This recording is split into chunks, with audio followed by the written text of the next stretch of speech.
Salamlar hər kəsə. Bu günləri Duolingo'da sadəcə dinləmənin niyə kifayət etmədiyi haqqında danışacağam və həmçinin Duolingo'da bir sual tipi var ki, burada siz dinlədikdən sonra yazmalısınız. Yəni dinlədiyinizi bir növ yazmalısınız. Bunun üçün də sizin shadowing texnikinə ehtiyacınız olacaq. Bu necə bir texnikdir? Güclü dinləyicilər təkcə dinləmirlər, amma onlar həmçinin dinləyərkən beyinlərində dinlədiklərini analiz edirlər.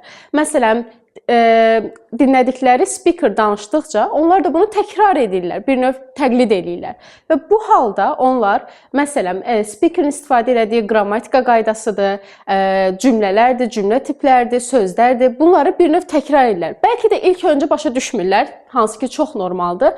Amma təkrar etdikləri üçün bir neçə dəfə artıq onu yazmaq da rahat olduğu üçün notda götürə bilərlər və daha sonra bilmədikləri cümlə quruluşlarını, bilmədikləri sözləri araşdırıb tapıb öyrənə bilərlər. Və bu halda da onlar bir sözü, bir cümlə quruluşunu kontekstdə öyrənmiş olurlar. Yəni sadəcə konteksti deyil, sadəcə main ideyanı deyil, əsas ideyanı deyil, həmçinin yeni sözlər, yeni cümlə quruluşlar da öyrənmiş olurlar. Və həmçinin dediyim kimi bu Duolingo imtahanında da çox vacib bir məqamdır. Nə üçün? Çünki listeningdə, dinləmədə belə bir sual tipi var ki, onlar dinlədiklərini, siz dinlədiyinizi yazmalısınız. Yəni, necə eşidirsinizsə onu yazmalısınız. Sadəcə burada belə bir məsələ var ki, mükəmməl olmaya çalışmayın. Nə üçün? Çünki bəzən olacaq ki, bəzi sözləri qaçıracaqsınız, bəzi sözləri yaza bilməyəcəksiniz, hansı ki çox normaldır. Belə hallarda panikaya, stresə düşməyə ehtiyac yoxdur. Sadəcə düzgün praktika ilə dinləməni etmək lazımdır. Bu nə deməkdir? Praktika etdiyiniz müddətdə, Duolingo imtahanına çalışdığınız müddətdə əvvəl də dediyim kimi shadowing metodunu istifadə edin. Speaker danışdıqca təkrar etməyə çalışın.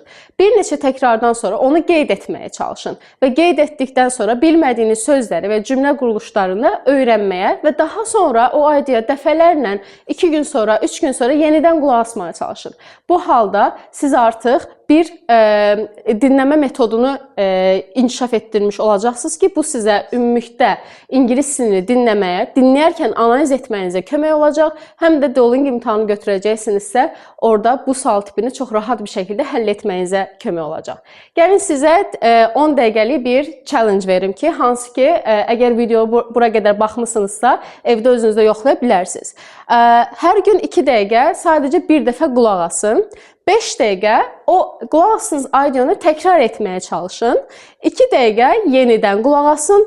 Qaçırdığını hisslərə bu səfər fokuslanın və 1 dəqiqə yenidən sadəcə heç bir şey dinləmədən özünüzü eşidərək, danışaraq və eşidərək təkrar etməyə çalışın. Bu qədər.